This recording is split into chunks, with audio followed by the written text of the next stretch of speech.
Hello everybody and welcome back. Thank you so much for joining me today and welcome to all of the new people. It is so great to have you here. And don't forget to subscribe if you're not already subscribed. Just click the button below so that you never miss a video. I release every Wednesday, so you can join our midweek family, which is so nice to have something in the middle of the week just to boost you and cheer you up. Today we are talking about how to be single and happy. So let's get started.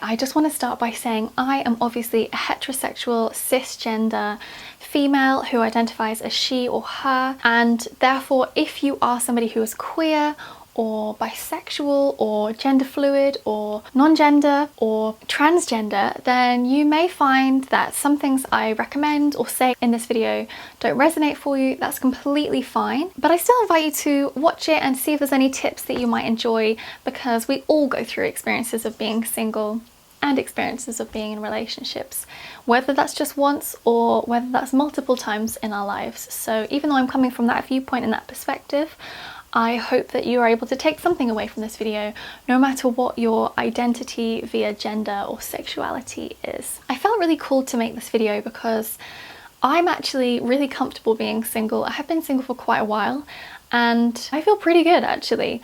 And I wanted to share some of that joy with you and just share some tips and things that might be useful and things that you can integrate into your life if you find yourself single, because I often find people hate being single.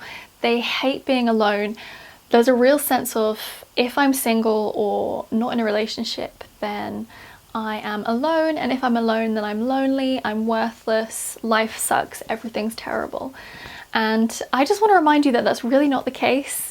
You are completely worthy and valid and amazing and wonderful, whether you're in a relationship or not. And I also want to invite you to see that being single is actually something that's really fun. It can be a wonderful opportunity to get to know yourself and to grow as a person and to focus on your own journey just as much as it really ought to be when you're in a relationship. I was also inspired to make this video because quite a while ago I watched the film How to Be Single, and it's absolute trash.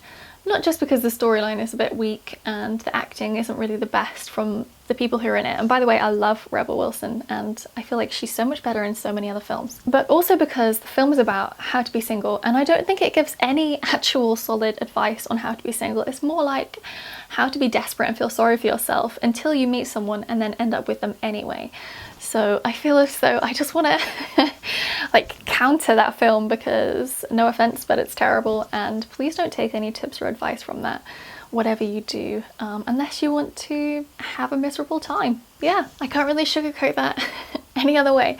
It's trash. So we're going to just break this down into 5 tips that you can use to enjoy being single. And this works whether you're newly single, this works whether you've been single for a while, and this works if you've been in a relationship but perhaps you're feeling like it's not really the right relationship for you.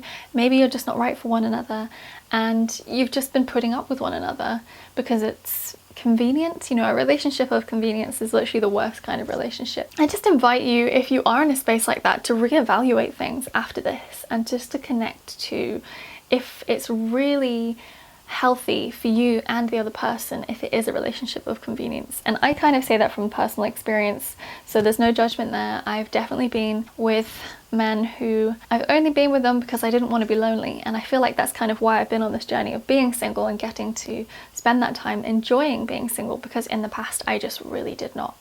I used to go through a stage where I was never single for more than, say, 3 months, and I would just continuously date. What's it called when you smoke one after the other? Chain smoking. I basically chain dated. It wasn't healthy and loving towards the other person. They may well have been better suited to other people, but of course at the same time we're all on our path, and there was a lesson they had for me and a lesson I hopefully had for them, and that we were able to benefit from for one another and go forth in our journeys. Okay, so tip number 1, this is get to know yourself. So if you're newly single, or even if you just are single, or maybe you've never had a relationship before, I'm just going to invite you to get to know yourself. And that's because quite often in a relationship, we put pressure on the other person to have all the answers, to know how to cheer us up, to know how to make us laugh, to know what we want, to know what we don't want. And we expect them to just perform in this way. And when they don't, we feel let down or we feel disappointed. But actually, do you know how to make yourself happy? Do you know how to cheer yourself up if something sad has happened? Do you know how to make yourself laugh, or what does make you laugh without putting pressure on someone to do it? At the end of the day, your happiness is your responsibility. So getting to know yourself is really important.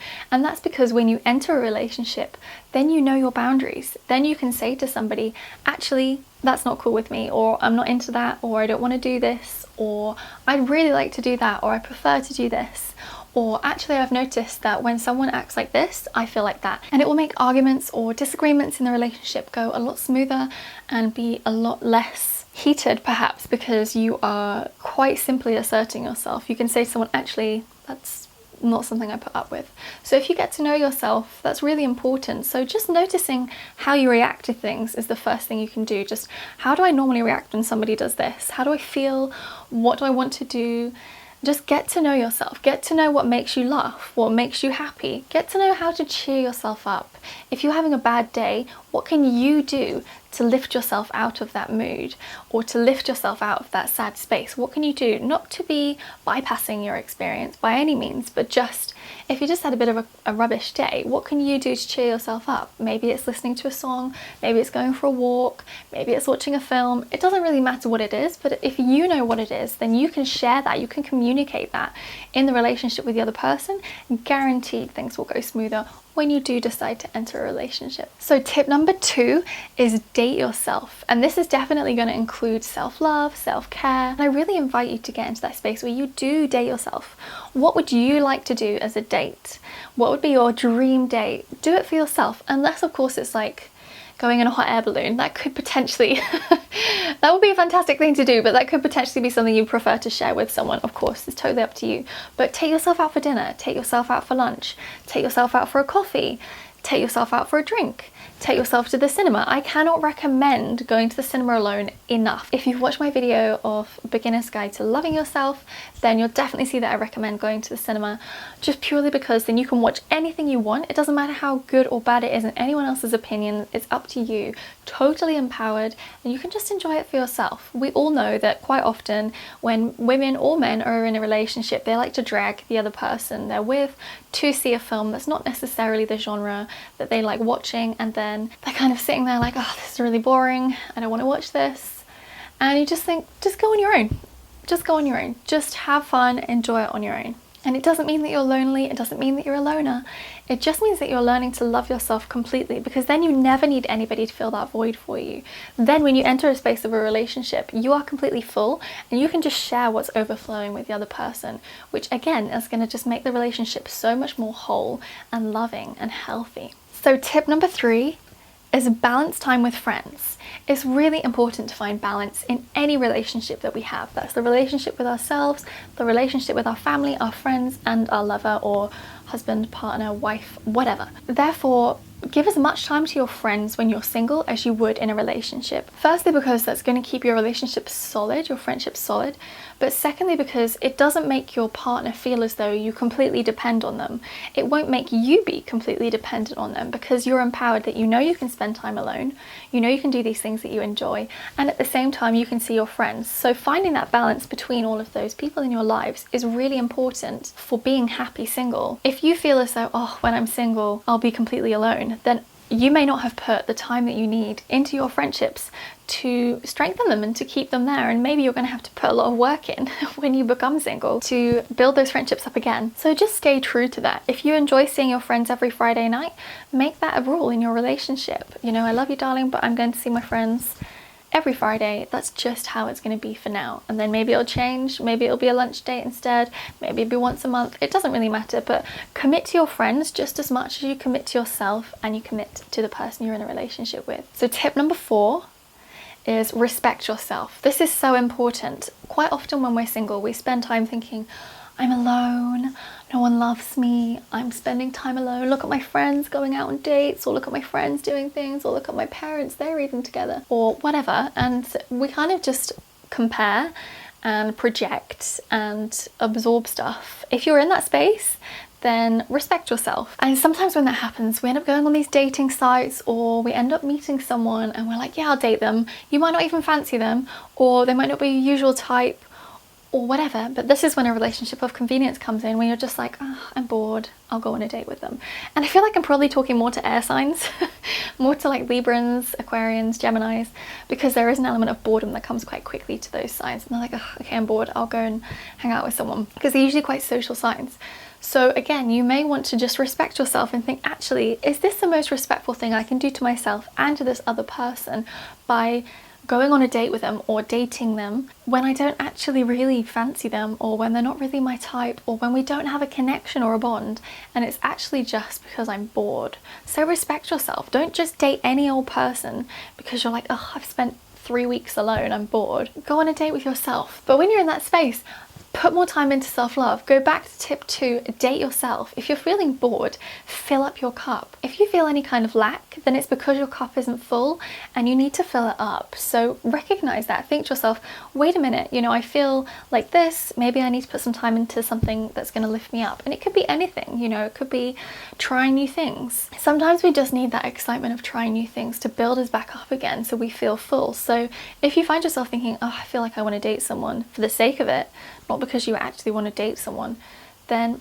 potentially try something new, challenge yourself to something new that could really help you come into that other space. If you are somebody who enjoys the physical aspect of relationships, I'm keeping it PG here, then invest in something that you can do for yourself. Look at how you can bring joy and pleasure into your life for yourself. If that does include another person, then just make sure those boundaries are strong and there is a respect and a mutual kind of agreement there. If not, then find something that you can use for yourself. And that's another part of tip 1, getting to know yourself, getting to know what you like.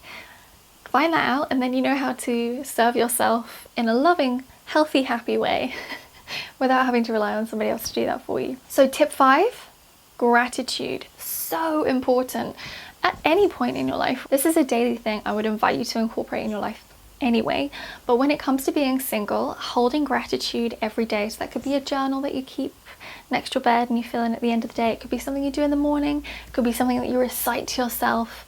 If you're finding yourself feeling like you want to head towards a convenient relationship, then I just invite you to step into a space of gratitude and to keep gratitude lists and to feel into that space of gratitude.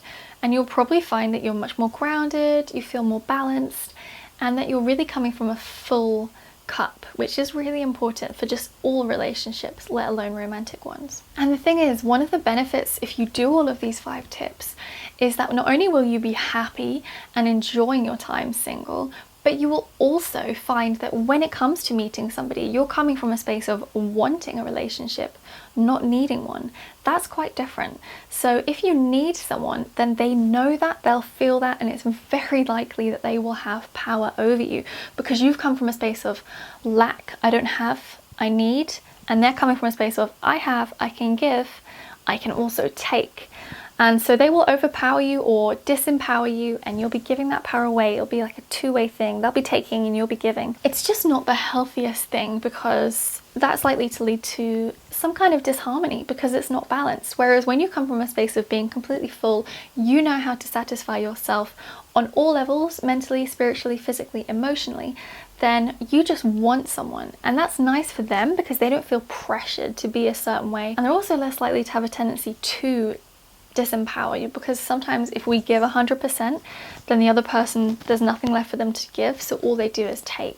And that's when we can often find that we feel dissatisfied or annoyed or nitpick at someone because we've given everything and they're not giving back, and we're like, but why not? I've given 100%. Yeah, give 50-50. So if you can come from that space of just wanting a relationship, whether it's a physical relationship or whether it's an emotional connection with the physicality, that's completely up to you. But if you just want something, then you're going to be in a space to really receive somebody else who's in that space, and guaranteed the relationship will be healthier, happier, and longer lasting if that's what you both desire. So I just invite you to try those 4 tips whenever you're next single, but also to incorporate them when you are in a relationship. Just because you've suddenly met somebody and you're happy with them, it doesn't mean that you have to stop your self-love or that you have to stop getting to know yourself. It's important that you just keep that journey and those 4 things going. There's 5 tips, isn't there? Yeah, I said 5 things. That you keep those 5 tips going, because then that way you can have a healthy relationship. Let's take Sex and the City as an example. In the film, in the second film, Carrie keeps her flat and then she can spend some time there. Big can spend some time there. Yeah, I've forgotten her friend's name. Her friend can spend some time there, and that is some time for you. No matter where you are in a relationship, whether you're single, married, or dating, or getting divorced, whatever, having time for yourself is just going to make all your relationships so much healthier.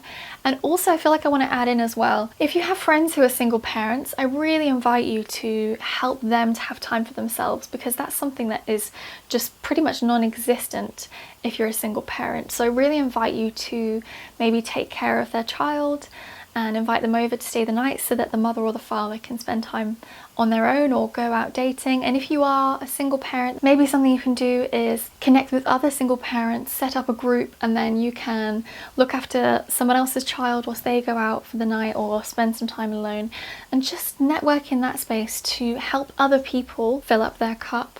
If you can do that, then that's a really great way to help somebody to have a happier, healthier, more balanced life. Just going to invite you to do that as well. If you're single and you enjoyed these tips, let me know in the comments below, and don't forget to give this video a thumbs up, and I will see you in next week's video.